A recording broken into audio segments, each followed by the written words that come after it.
made it back.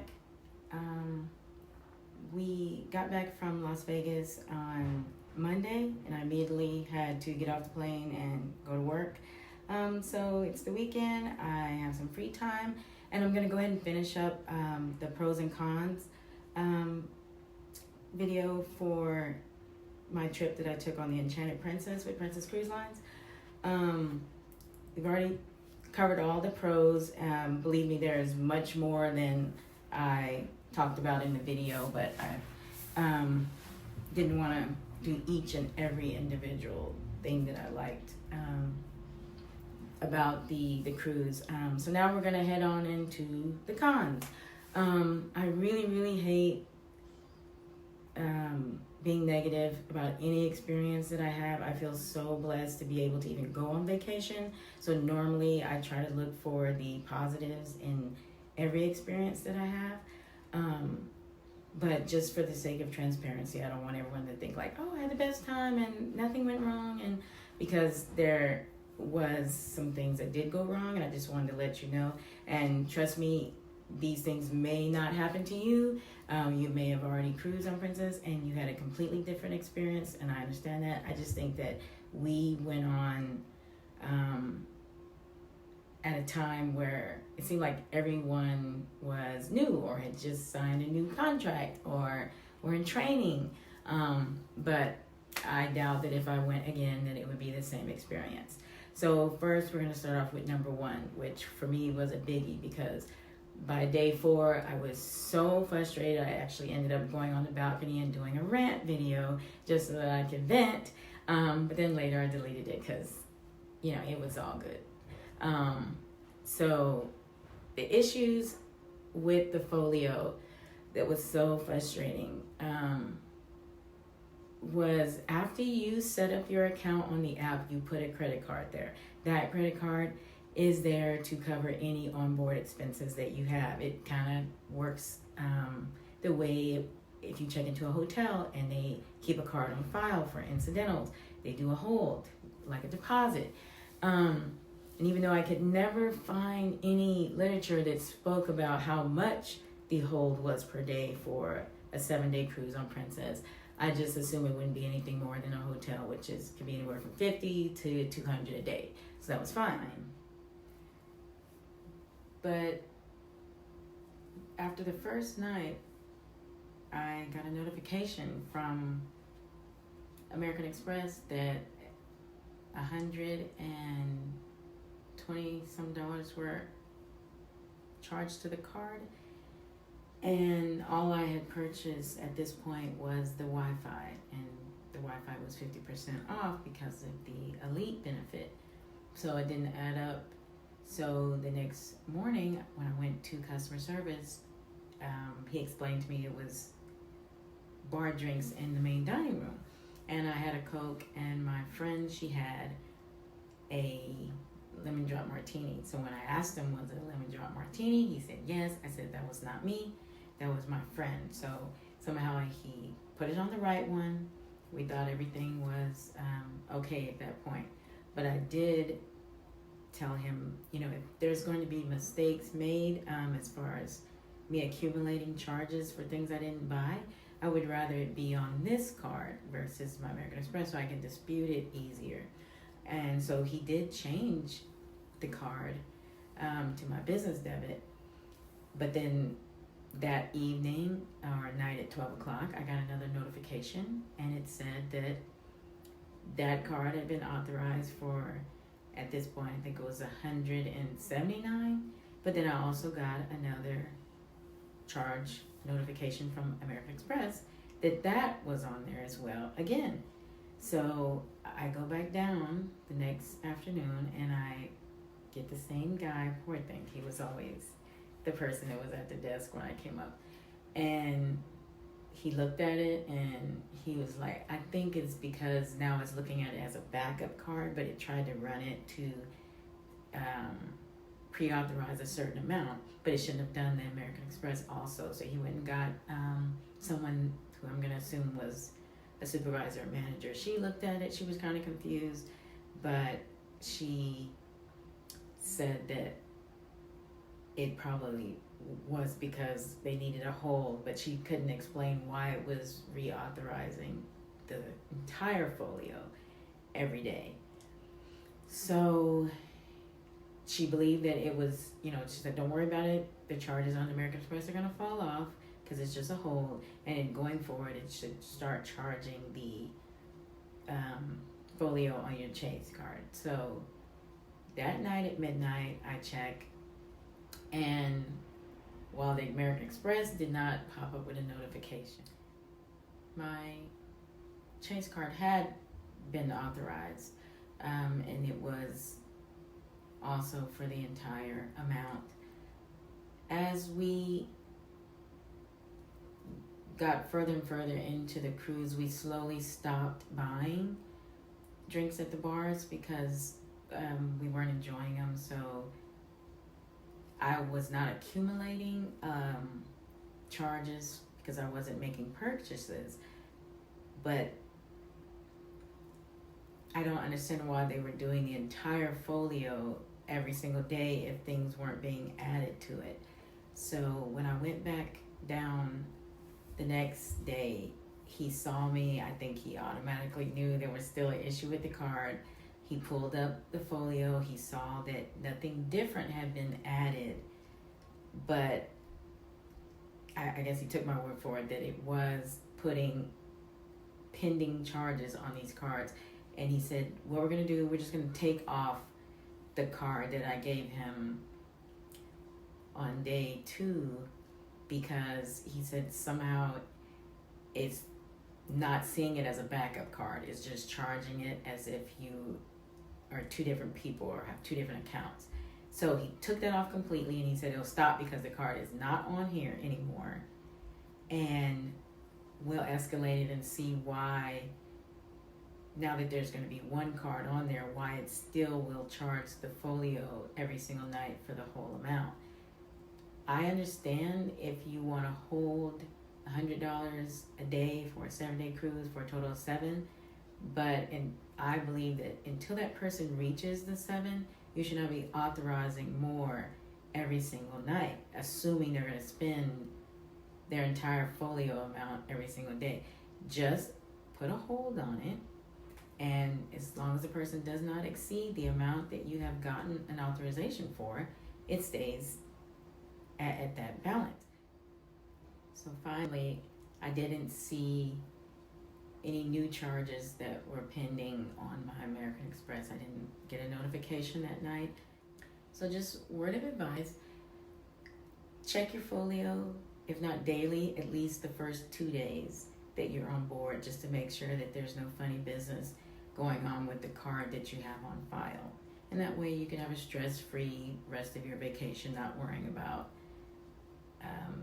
your account being dinged over and over and over again for your entire folio. And you might be someone that is purchasing drinks and extra things every day, and then you'll have the entire amount of the folio just keep reappearing every single night unless you catch it. Now, item number 2 on this list is specific to me and my lifestyle. If you are a person that rises early, then this will not affect you. But I am a night owl. I do shift work and I work overnight. And so when I go on vacation, it takes me a couple days to get acclimated to waking up early every day. So normally by day 3, I'm good. I'm waking up early, but yet I'm still unable to fall asleep at night till about 3, 4-ish. The members of my family are this way. Most of my close friends do the same shift, and so they're also people that are up at night. And on this ship, I felt like there was just not enough nightlife. The casino closes what I would call early. The places to eat, I think the latest one is open till 11:30. So after that time, you're stuck with room service, which is not great. It's can be good on some things, but that's about all you're gonna be able to eat after 11:30. The International Cafe is open 24 hours, but out of the 2 times that I tried items from there, I wasn't impressed with that, so I wouldn't have gone over there. But even outside of finding stuff to eat, it's just finding things to do. We were in the casino one night, and literally the guy comes up to me, taps me, and says, "I'm sorry, miss, the casino is closing." I look, and it's like, it's 12:45, and he said, "Yes, ma'am, we're closing." So no issue. I hit bank, cash out, and we leave and go try to find something else to do. We go to the disco. The disco is not a disco or nightclub in any sense of the word. So you sit in there and you can have drinks and listen to a guy with a hat and a black jacket play music from his laptop. Occasionally people will get up and dance and try to have a good time, but it's really not a nightclub. So outside of constantly walking around searching for something to do, you're pretty much going to have to go back to your room. We did that quite a bit. One night we were able to get in one of the jacuzzis with a glass of wine. No one was out there. The jacuzzis are not on, so you're not getting the bubbles, but it still was heated, and you can sit out there. The room service menu is not great, but it's adequate, so we would go back there and port. We got a deck of cards. We played cards, had a stateroom picnic of sorts, and she would read her book until she fell asleep, and then I would watch the movies that I took in the pros, about the 4 videos. I would watch a movie until I got sleepy. And, that was kind of dull because I don't really actually watch movies on vacation. I do read on vacation, but I don't want to read just because there's nothing else to do and I'm trying to fall asleep. So yeah, the nightlife is kind of disappointing, but if you're a person that you go to bed every day at 9 o'clock, 10 o'clock, and you wake up really early and want to swim laps or run around the jogging track, then it won't bother you because everything picks back up again in the morning and in the afternoon. It's just that as the evening rolls around, just know you probably gonna have to go back to your room and just chill out there. Now, con number 3, we're gonna backtrack and go back to where I mentioned the casino at night. Those were pretty much the only times that we went to the casino was in the evening, so I'm pretty sure it did not feel overcrowded in the daytime, afternoon, early evening, but at night it got really, really packed, and I feel like this casino is the incorrect size for a ship of this capacity. Even if you assume that only 25% of the passengers on board would visit the casino, it still is not big enough for the 25% that would try to get in there. There is a non-smoking side, which is of adequate size. There's just not a lot of games in the non-smoking side. But once you enter the double doors and go into the smoking room, you see how this is just too small of an area for this to be a smoking casino. There are table games where people are playing craps, roulette, blackjack in the center, off to the right, right center. But there are also slot machines on the sides. And to get to those slot machines, you have to squeeze your way around the people that are playing table games. There is no designated aisle for walking or lane, so you're pretty much squeezing through people in order to get to a machine you might want to play. So I feel like the size of the tiny arcade is where the casino was. That should have been the arcade, and then the casino should have been in a space the size maybe of the main dining rooms in order to accommodate all these people. So while we did have a good time and there are people seem to be enjoying it, it was overcrowded, which made it kind of uncomfortable. And then when you mix in the smell of smoke, then you have too many people in a small room filled with smoke. And so I'm going to go ahead and put the casino size on the cons list. Now for cons number 4, I'm going to take all of the food and beverage and put it together into one big group. And I'll start with the main dining room. I did not purchase Plus or Premier, so I'm sure that if you ate in one of the casual dining restaurants or the premium dining, you had a completely different experience, and you should because you paid for it. But if you stuck strictly with the standard plan, which includes the main dining room and the buffet and international cafe, as well as salty dog and sliced pizza,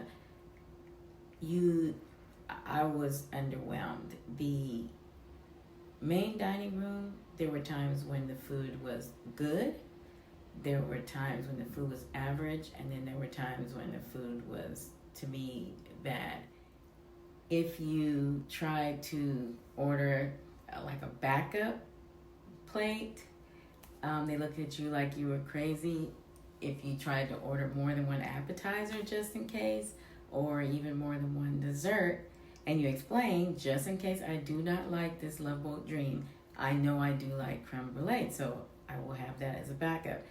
They acted like you were breaking some type of rule, even though I know that you can do this. You cannot ask for more than one steak or lobster tail without paying for it, but there's nothing wrong with you wanting to try more than one regular, normal entree, but they acted like they had never heard of anybody doing that before. So after a few days, we didn't do that anymore.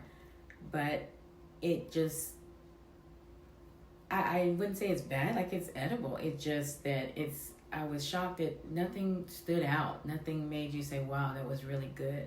There were several things that I said I enjoyed. My friend didn't like the majority of her meals there. So what we ended up doing was going to the buffet. There were so many choices in the buffet that you could always find something that you liked that you could eat. So we would eat there, and then we would just go to our reservation time in the main dining room and have coffee and dessert, because as I said in the pros video, the desserts were really, really good. The salty dog, I had that one afternoon. The burger is just a plain burger. There's nothing spectacular about it. If you've ever had the burger at Guy's on Carnival, you know that those burgers are phenomenal. These burgers they're fresh and they're kind of made to order, but there's nothing special about it. You can't taste anything. The fries are good, but it was nothing that would make me want to go and get a burger from Salty Dog again.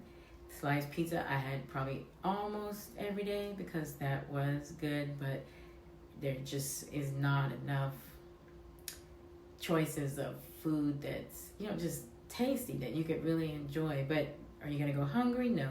Did I starve? No. Because I'm not that picky and I can always find something to eat so that I'm satisfied. But I would never say like, that was really, really good, which was surprising.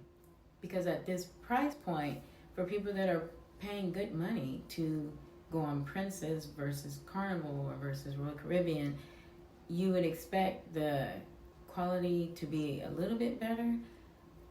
And all I read about, just reviews of how great the food was prior to sailing, but I just felt like it didn't live up to all the reviews and my expectations.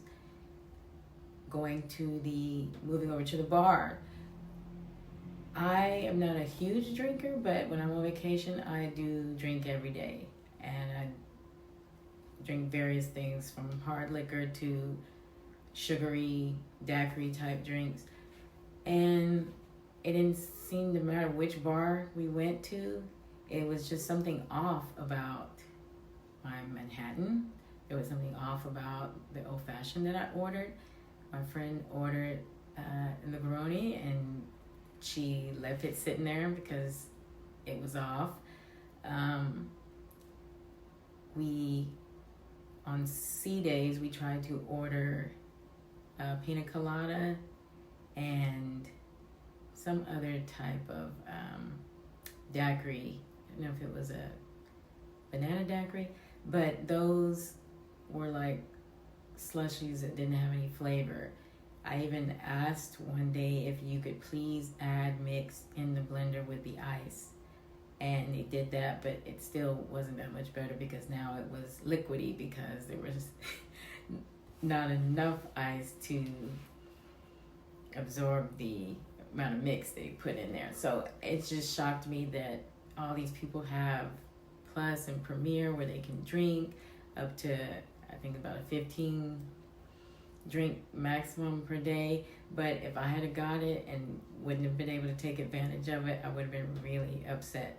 So as it were, we ended up calling room service and having room service swap out the 2 Heinekens and the Perrier water for soda cans, and I think 2 extra bottles of water. And then we swapped out the Beefeater gin for more Hennessy. And we just started making our own drinks in the room and walking around with the glass we got from our room and our own mixed drinks. So that was kind of disappointing. Room service food was just typical room service food. The menu is condensed naturally because it's running all day long. But I thought that there was enough choices on there for it to be running all night long. The desserts in room service were just as good as everywhere else. The room service, it came in a timely manner. When you use Ocean Now to order it just to your room, it worked. And it didn't take overly long unless you started somewhere else and then you ended up moving to your room and then you had to wait until it got switched over to, they're in their room now. It was adequate. I had a club one time. I had a burger another time to see if it would be any different. It wasn't. I had a chef salad. That was okay. So while not overwhelming, it was average, the room service. The continental breakfast, I got a card on day 1. You have to fill it out so that you can have it the next morning. After requesting it the morning of day 2, we never got another card again. So I guess because I was wanting to use it, by not giving me a card, I wouldn't be able to anymore after that. But I'm sure if I had to ask Kumar, the room steward, to give me one, he would have gotten it. But it wasn't worth making him hunt one of those down. I just thought that it would be in your room every day once they saw that you were a person that might prefer continental breakfast in your room. But we didn't ever have that again. I'm not going to put the tea time in the cons with the rest of the food and beverage because I actually did enjoy the tea time the one day that I was able to have it sent to my room. It had finger sandwiches, canapé type hors d'oeuvres. It had an assortment of scones and tea cakes, and the coffee came with the cream, sugar, and everything. And so that was nice to be able to sit on the balcony and have the tea time, which is also offered in the main dining room, but I didn't want to go there to have it. So I'm not going to put the tea time in with the other food and beverages. But just in my opinion, I was underwhelmed by the food, and I was severely disappointed about the bar because I did plan to drink on this cruise, and we were only able to enjoy them, it seems, when we were in port. These drinks were not on Princess. Now coming in at number 5 is going to be Ocean Now. As I'm sure you've heard from other people's videos and reading reviews, the Ocean Now is really great in theory. You're supposed to be able to use the app, place an order, and have that order follow you wherever it is that you choose to go in between the time you place it and you receive it. It does place the orders, but it may say processing or order placed for about an hour. You don't know where it is. Sometimes you may have gotten it and it still says that. Sometimes it says delivered and you never got it. So I would say the few times that I tried to use it, I never actually really got my food until I went back to the room and I called the room service line, and I just politely asked them, do you have the order, or can you tell me the order status? And she would always say, we'll have it to you shortly. And then I would get it in my room. When I used Ocean Now from the room, it would work because I wasn't moving around, and it would come usually within an hour. So it wasn't fast. You're not going to order it and then get it like as if you did Uber Eats or DoorDash.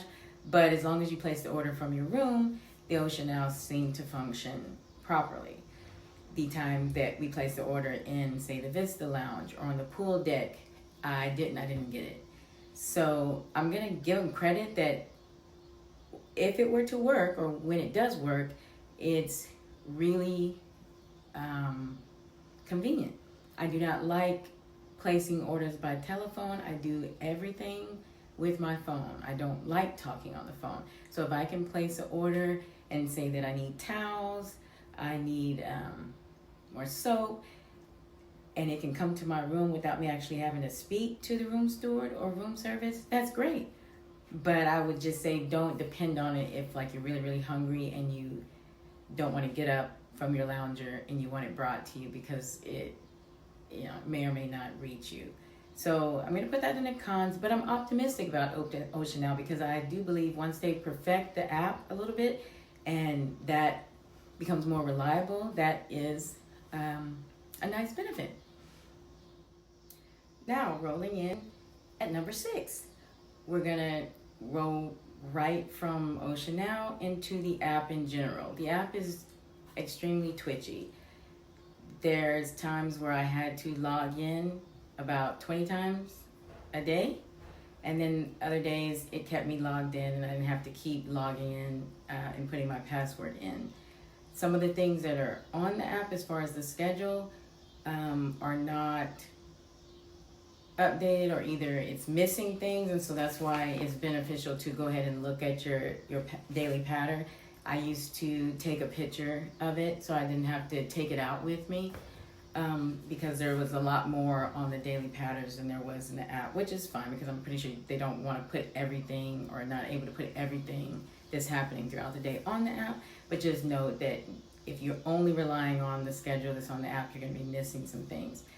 The app does not recognize your status all the time before you're actually on board. So as I stated in my pre-cruise video, the app the entire time showed me as the blue sea witch with the white background for a first-time cruiser, and that is correct. I was sailing for the first time on Princess Cruises. However, my status was supposed to be elite, and when you try to purchase things until you get it fixed, it doesn't recognize that status, and so you don't get like the 50% off the Wi-Fi when you go to add it into the cart, because it's not showing that you're elite and you're supposed to get 50% off. So I did have to go to the desk that first day, and he fixed it. It was not a big problem, but just notice that if your status is not correct in the app, certain things that you want to buy at the discount, it won't calculate it correctly. And then once it gets fixed in the app and it stays that way, and I will say that once I was on board and I had it changed to where it showed the black medallion, that anything after that did have the discounts. For example, I purchased the 4-device Wi-Fi on the last day, and it was still taking 50% off just for one day. And lastly, number 7, I am going to group all of customer service together in one bucket. There were people that gave exceptional service. I mentioned the hostesses in the main dining rooms were on point every single night. The people in the buffet were friendly, had smiles, could tell you where you need to go if you were looking for bacon. The people at customer service, whether it was the chat on the app or in person, extremely knowledgeable, very friendly, did their job. Everyone else that you may either pass by on the Lido deck, especially in the main dining rooms, the crew seemed like I was on a maiden voyage for the Enchanted Princess, and everyone that was on board was in training or had never had a cruise ship contract before, and it was their first time actually working on a cruise. They couldn't answer a question for you. They were very polite when they said they didn't know. They would smile or they would shrug and walk away, but there was no offer to help beyond that. They wouldn't say, I'm not sure, but let me find out for you, or let me go ask a coworker for you. They just would shrug, smile, and walk away. So in summary, I know if you just watch this video, it seems like, wow, that's a lot of negatives. I don't know how she even enjoyed any of her time on the ship. But if you watch the pros video, there are more positive things than there are negative. And my logic is, if you enjoyed more about a trip than you disliked about it, it's vacation. It's a win. Nothing is ever going to be catered perfectly to your taste and your liking. But you're on vacation, so you just roll with it and laugh about it, which is what we ended up doing, instead of getting upset and letting something like that ruin your whole trip. But where you actually give the feedback is in your reviews. If someone sends you something and asks you to talk about your experience, what you like, what you didn't like, let it out. Fill it out.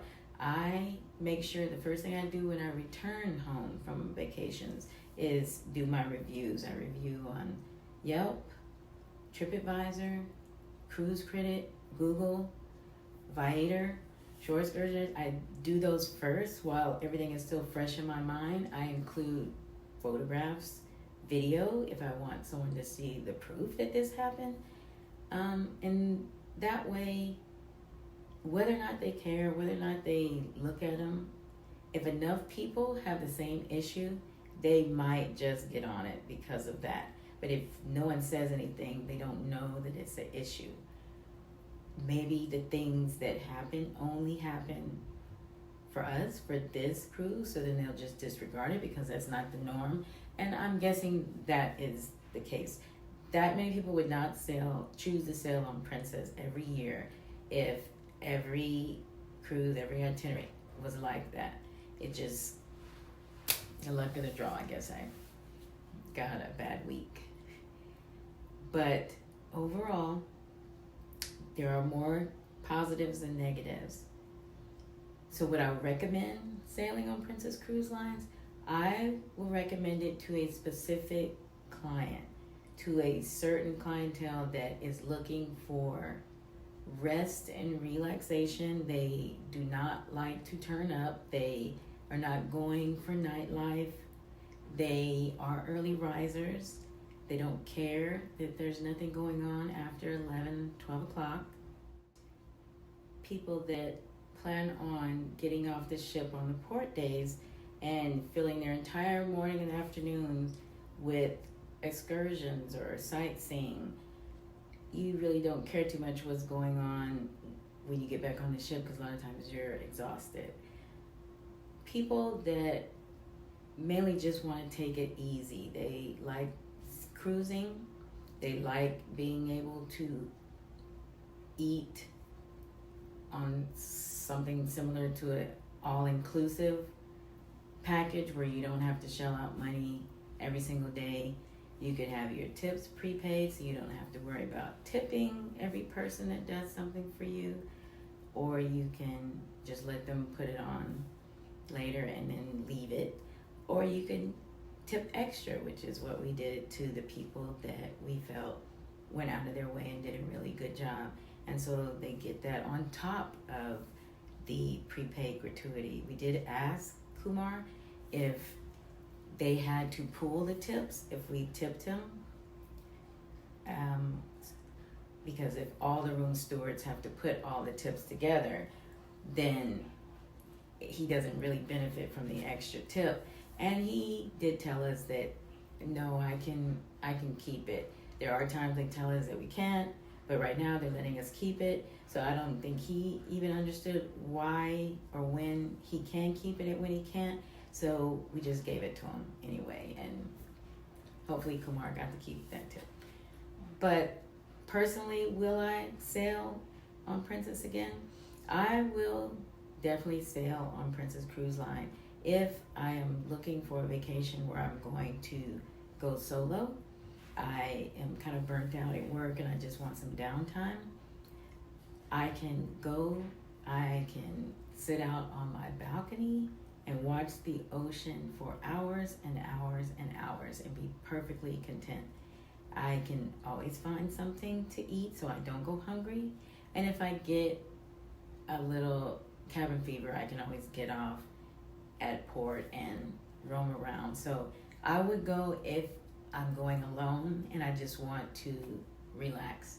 I could not take my family. I would not go with a bunch of friends, but I would definitely solo cruise with Princess Cruise Lines. I would go again simply because I know that I could work while on a cruise ship and have a backdrop which is blue ocean, and I would much rather work there than here. So if they give me another free cruise, I would do it for that reason. So there are definitely enough positives to make me recommend it and to actually cruise myself. But I'm gonna stick to Royal Caribbean and Carnival, and maybe one day Celebrity and Virgin Voyages if I want to go cruising and just party and have a good time, because I don't feel like I could do that on this ship if I had wanted to. So I mean, there's that.